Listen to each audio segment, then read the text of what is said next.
Under Zambia's dry and dusty landscape lies its wealth, millions of tons of copper. Since the mines were privatised in the mid-1990s, the cost of copper has soared from $1,500 a tonne to almost $10,000.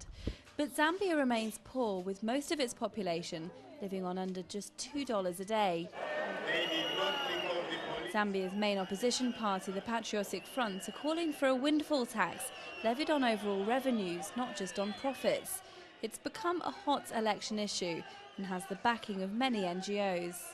A windfall tax would be one of the short-term solutions because it would introduce a very simple but effective system of collecting revenue regardless of what the mining companies are declaring. For several reasons. Emmanuel Mutati is the chairman of Mopani copper mine. His company, owned by Swiss-based investment group Glencore, was hit by NGO allegations of tax evasion several months ago after a draft report was leaked suggesting it had inflated its costs in order to pay less tax, something Mopani disputes. The fundamental flaw of that report is that it didn't realize that we thought through it. In other words, we have a huge capacity in terms of the smelter and the refinery, and 50% of our production belongs to other mines.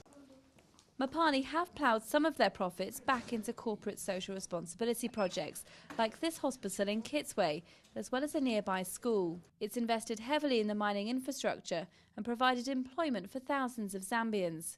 But it's also made huge amounts of money. Annual revenues last year totaled $880 million. The International Monetary Fund doesn't blame companies like Mopani from profiteering from the country's natural resources. For the IMF, it's down to the government to rein them in. The mining companies are here to make money, and it's really on the government to tax effectively the mining companies so that the country as a whole can benefit from what is, one has to remember, a non-renewable resource. Some critics call the copper industry Zambia's cashless boom, not because there isn't money being made, but because it isn't trickling down to ordinary Zambians. And while there's debate about whether a windfall tax is the answer, many Zambians are calling for change.